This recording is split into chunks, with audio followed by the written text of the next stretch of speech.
in the restless Pacific, where steel met salt and courage was measured in seconds. One ship earned a name whispered with awe, the machine gun cruiser. Born in the Great Depression, forged by men who needed work, and crewed by boys who became warriors. USS Helena, CL-50, was never meant to survive what she did.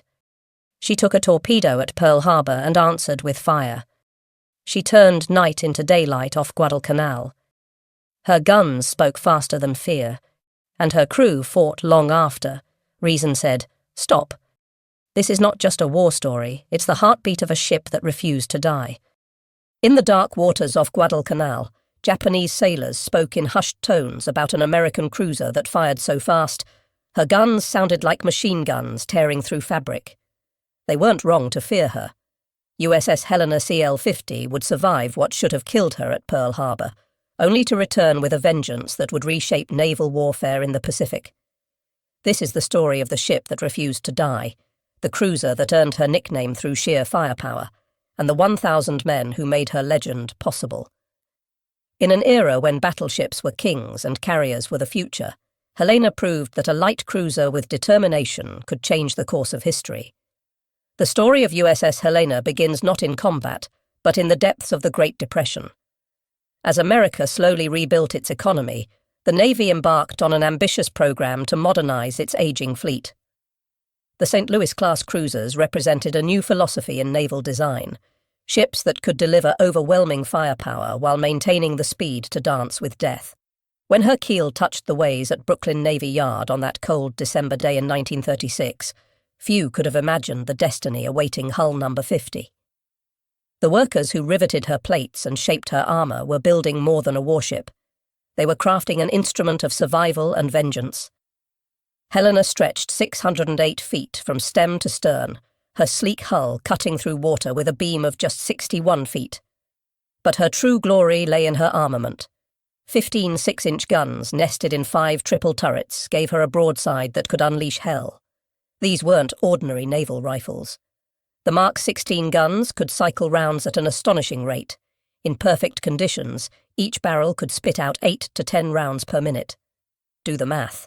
That's potentially 150 shells per minute from her main battery alone. No wonder the Japanese would come to call her the machine gun cruiser.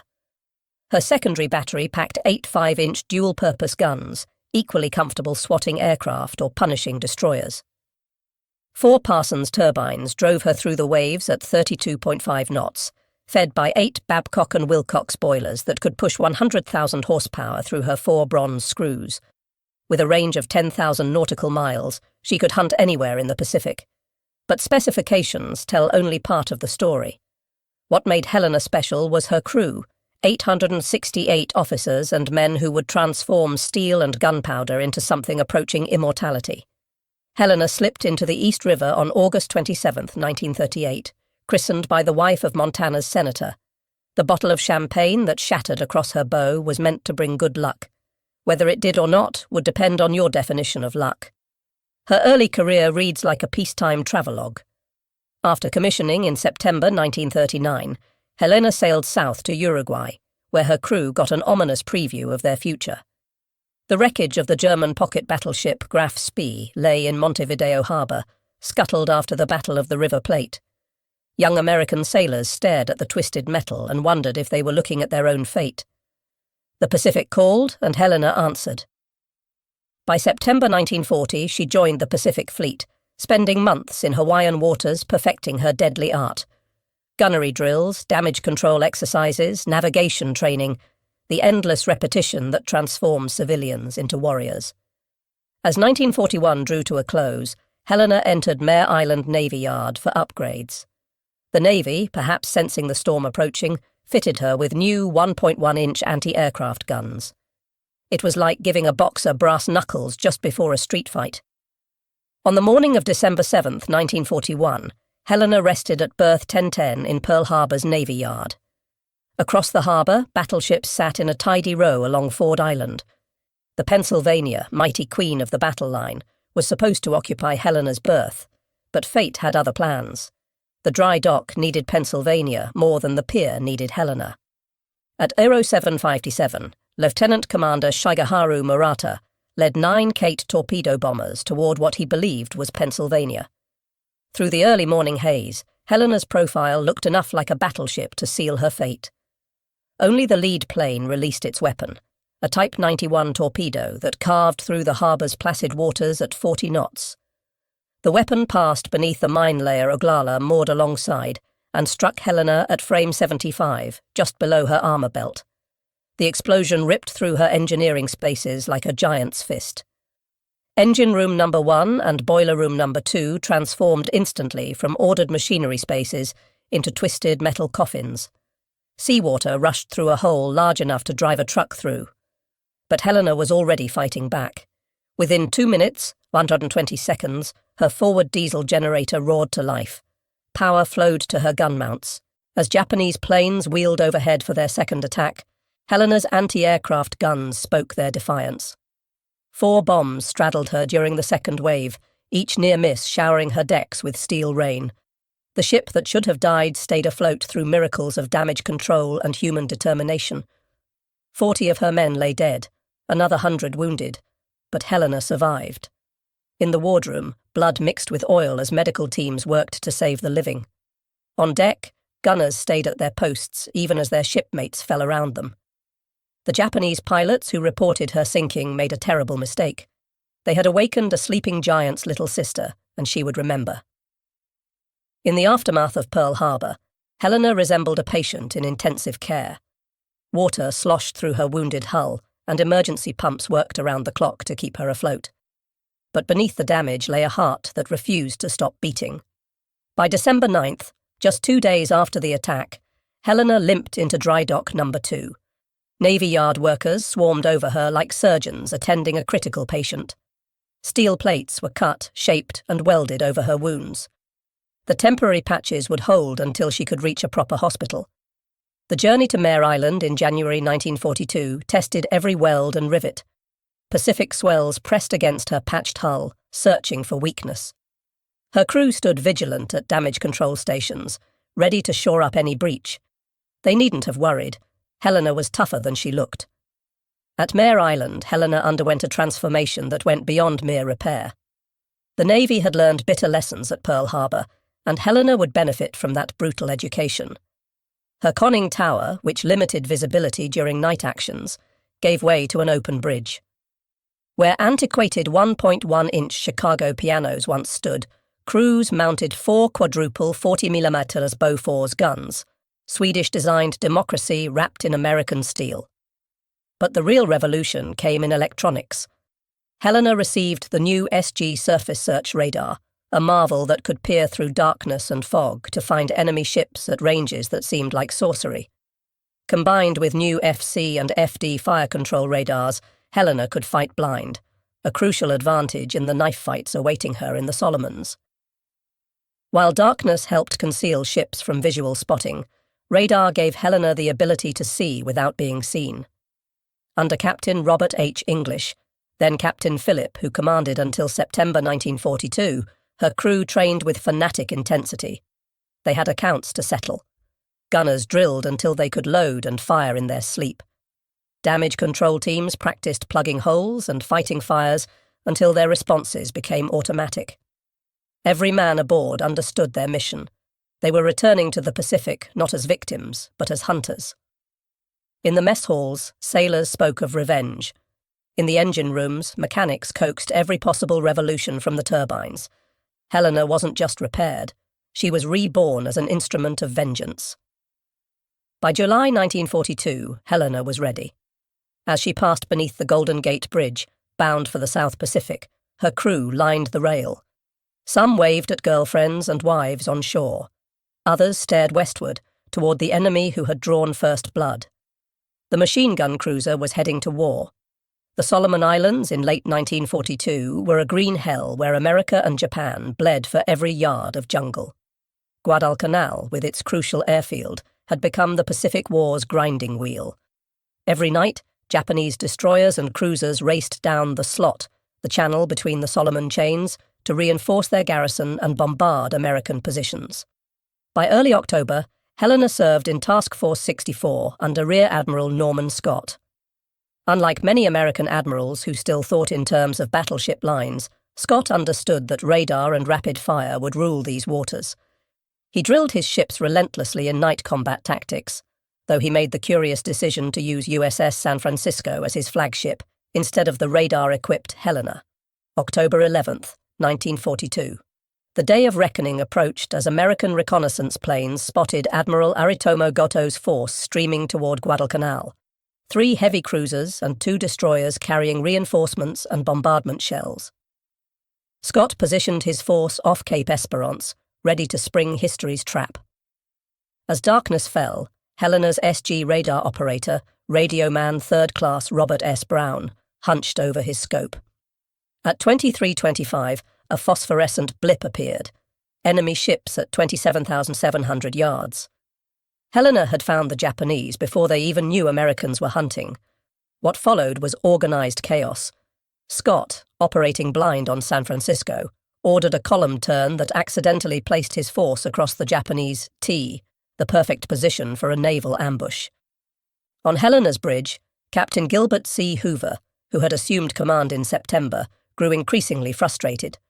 His radar showed enemy ships at 5,000 yards, practically point-blank range, but Scott hadn't given permission to fire. Finally, at 23:46, Scott's ambiguous "Roger" to another query was interpreted as permission to engage. Helena's turrets, already trained on the enemy, erupted in violence. The first salvo caught the heavy cruiser Ioba completely unprepared. 6-inch shells slammed into her bridge, killing Admiral Goto instantly and wounding her captain.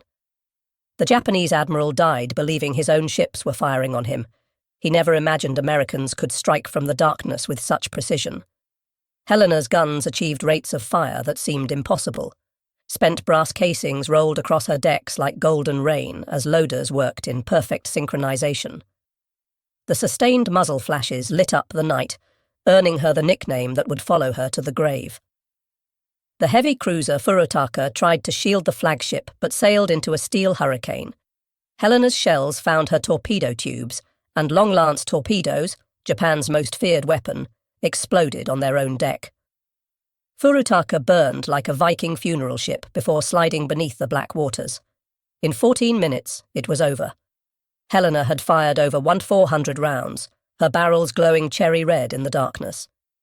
The Battle of Cape Esperance was America's first clear surface victory against the Imperial Navy. Helena had proven that American cruisers could fight and win at night, the enemy's chosen battlefield.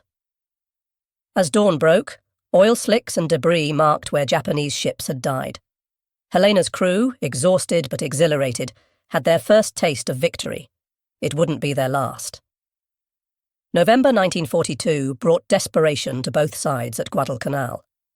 The Japanese prepared a massive reinforcement convoy, and Admiral Scott's victorious task force, now led by Rear Admiral Daniel Callahan, stood as the only barrier.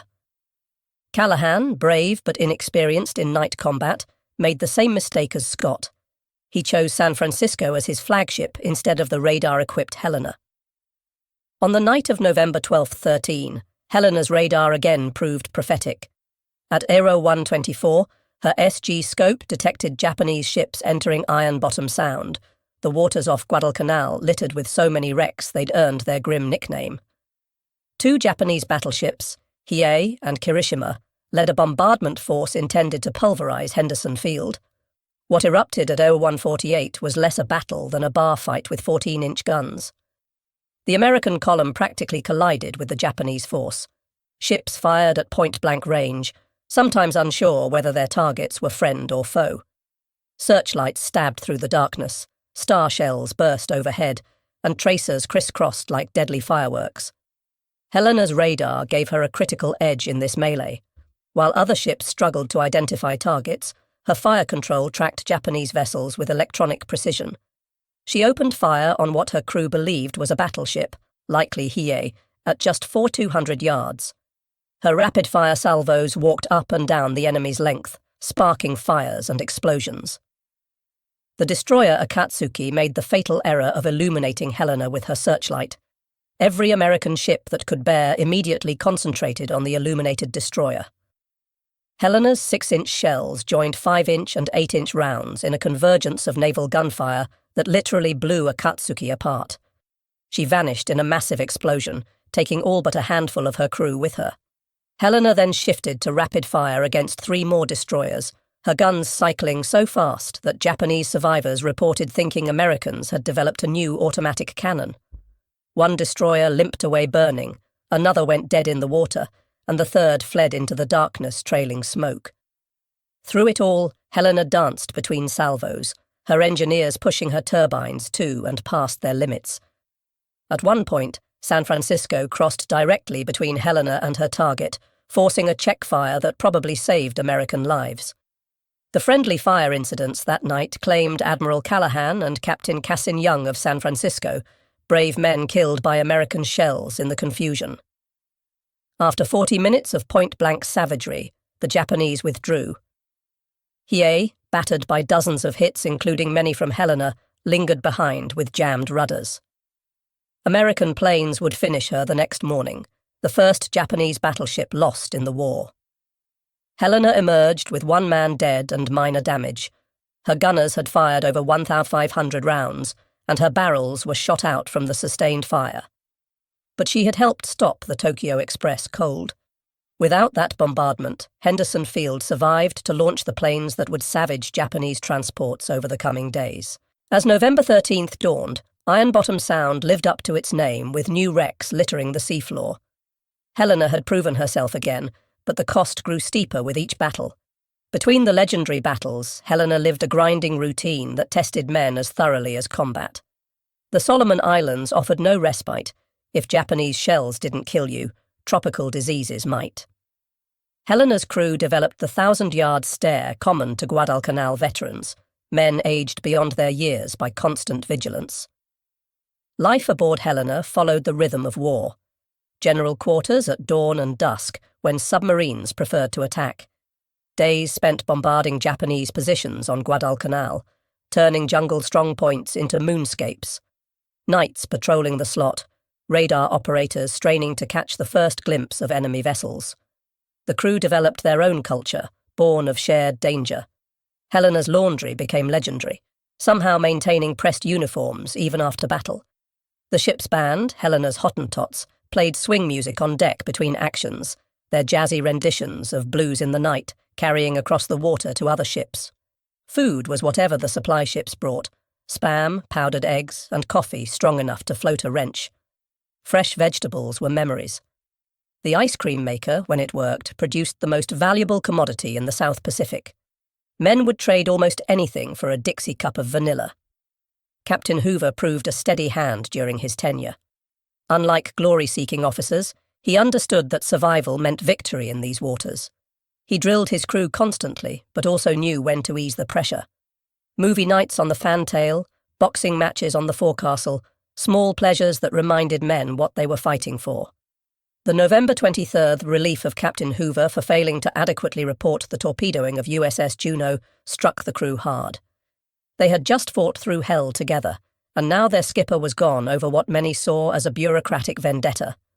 His replacement, Captain Charles P. Cecil, who assumed command in December 1942, had to win over a suspicious crew. Cecil would lead them through their final battles. December 1942 and January 1943 blurred together in routine and exhaustion. Helena bombarded Vila and Munda, supported troop convoys, and chased ghosts on radar screens. Her crew became experts at reading the sea and sky, knowing that survival often depended on spotting the torpedo wake or bomb release a second before the other guy.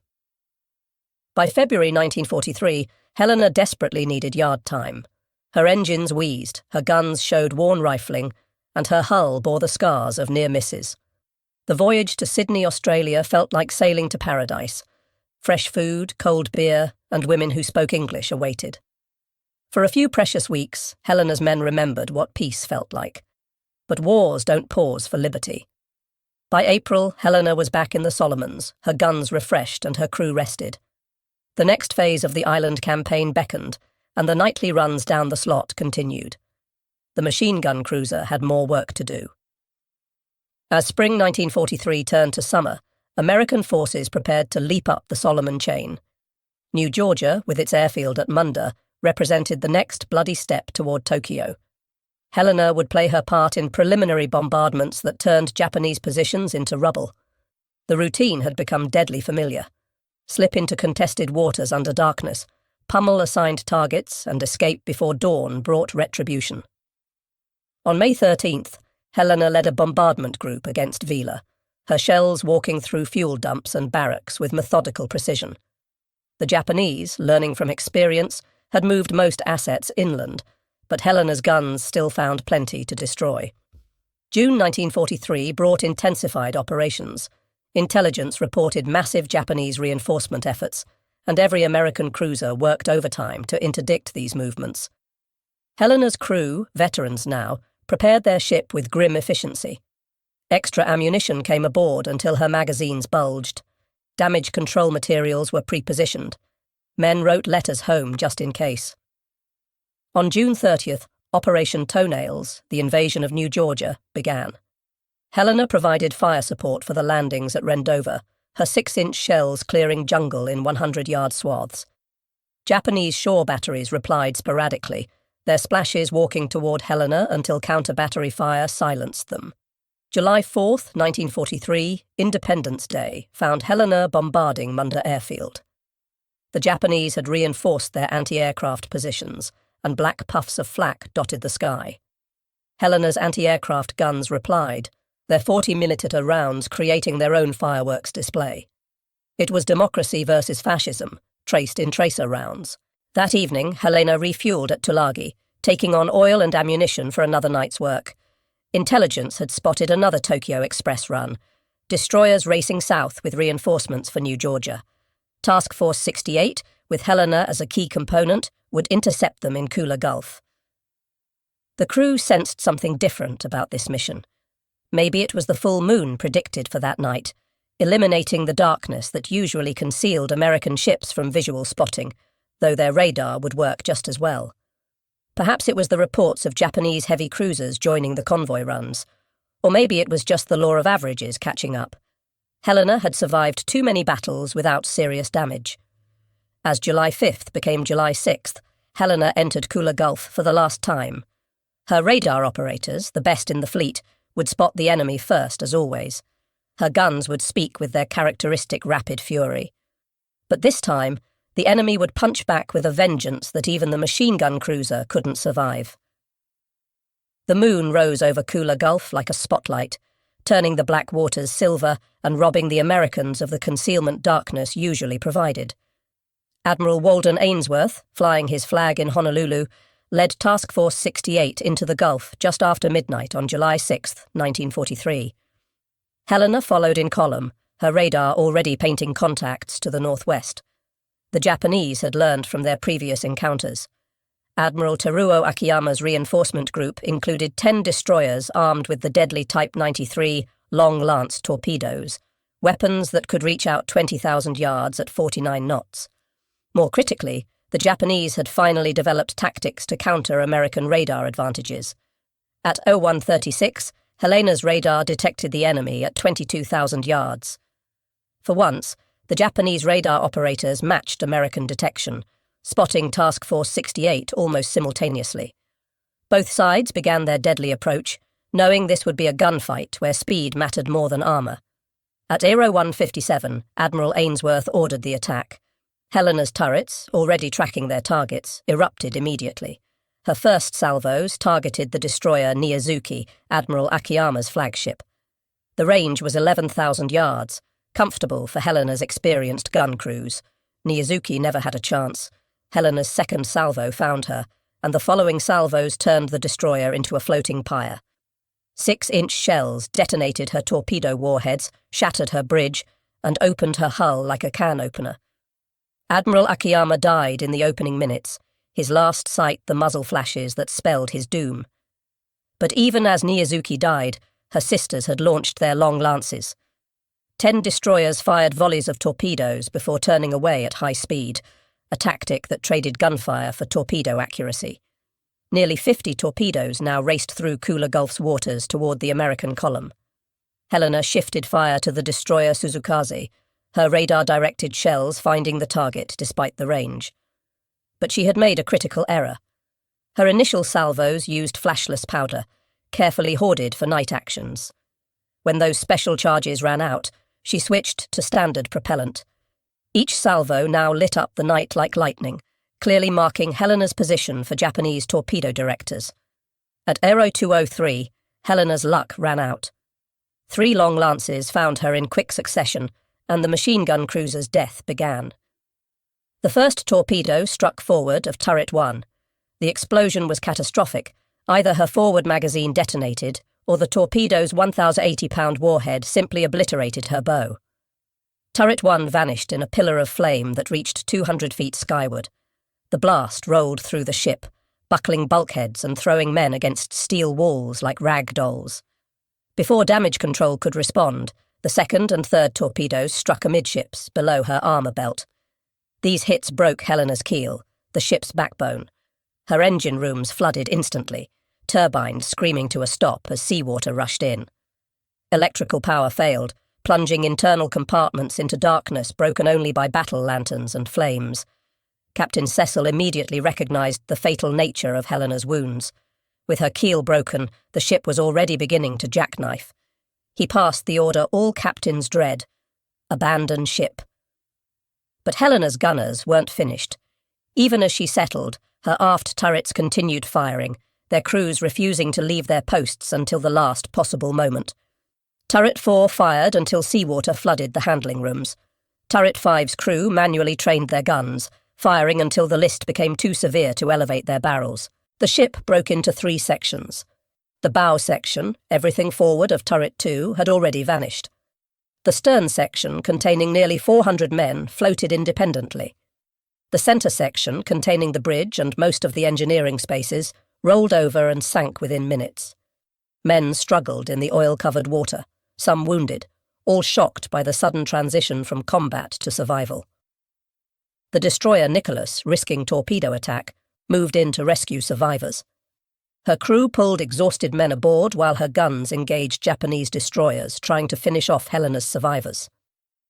Dawn on July 6th found Kula Gulf littered with the debris of battle, and nearly 500 Helena survivors still in the water. The bow and stern sections remained afloat, serving as temporary life rafts for hundreds of men. But Japanese aircraft would arrive with daylight, and Admiral Ainsworth faced an agonizing decision.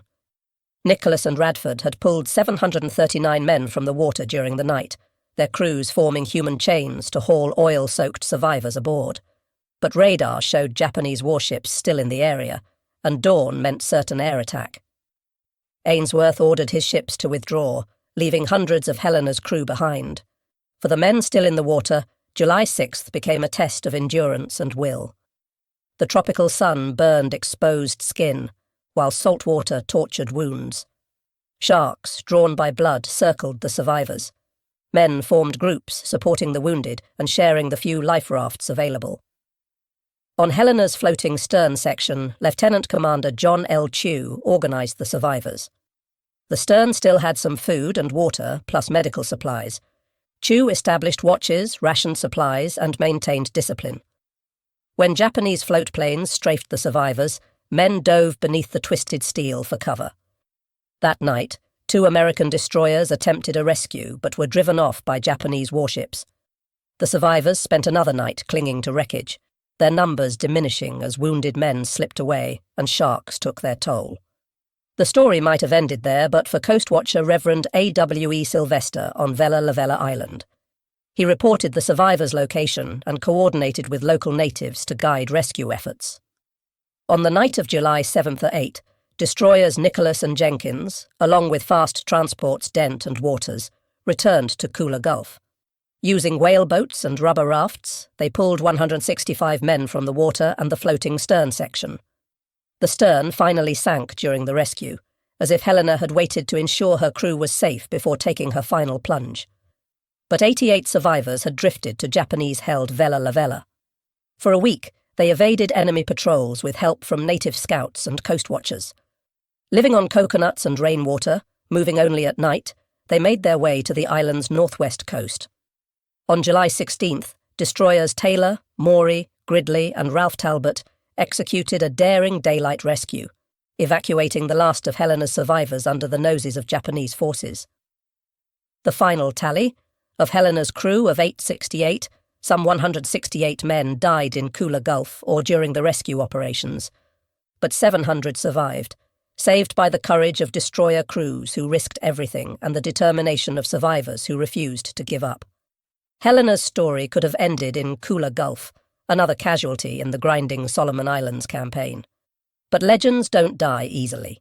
In Navy wardrooms and enlisted clubs, veterans told stories of the cruiser that fired faster than any ship had a right to. Her rapid-fire barrages became the stuff of mythology, growing with each retelling. The Navy recognised Helena's extraordinary service with 7 battle stars and the first ever Navy unit commendation awarded to a ship. The citation specifically mentioned Cape Esperance, Guadalcanal, and Kula Gulf, 3 battles where Helena's guns helped turn the tide of the Pacific War. Her influence extended beyond medals. Helena's combat experiences drove changes in American naval tactics and technology. Her successful use of radar in night battles became standard doctrine. The importance of flashless powder was written in blood. Damage control procedures were revised based on her loss. For decades, Helena rested undisturbed in Kula Gulf, her exact location unknown. Her survivors held reunions, their numbers dwindling each year, but their memories still sharp. They remembered the sound of her guns, the feel of her deck plates, the friends who didn't make it home. In April 2018, Paul Allen's research vessel RV Petrel located Helena in 2,800 feet of water. The remote cameras revealed her hull number, 50, still visible on her stern. Her turrets remained trained out, as if ready to resume the fight. The discovery brought closure to surviving crew members and their families, confirming their ship's final resting place. Today, Helena serves as more than a war grave. She represents the thousands of sailors who fought the decisive naval battles of World War II. Her story teaches timeless lessons about courage, determination, and sacrifice. The ship that survived Pearl Harbor to become the scourge of the Tokyo Express proved that heroes aren't always invincible. Sometimes they're simply too stubborn to quit. From her birth in Depression-era Brooklyn to her death in the tropical waters of the Solomons, Helena embodied the American war effort. Built by workers who needed jobs, crewed by boys who became men, and commanded by officers learning to fight a new kind of war, she was democracy made steel. The Japanese were right to fear the ship they called the machine gun cruiser. But Helena was more than rapid-firing guns and advanced radar. She was 868 Americans who refused to accept defeat, who turned tragedy at Pearl Harbor into triumph at Cape Esperance and Guadalcanal. Even in death, she extracted a price, her guns firing until the water claimed them. In the depths of Kula Gulf, Helena keeps her last watch. Coral grows on her turrets, fish swim through her passages, but her legacy lives on. She remains what she always was, the fighting ship that earned her nickname through sheer determination, and a testament to the generation that saved the world. They called her Machine Gun, and she lived up to her name until the very end. In the annals of naval history, few ships fought harder, died better, or left a prouder legacy than USS Helena CL-50. She was, as her crew always knew, one hell of a fighting ship.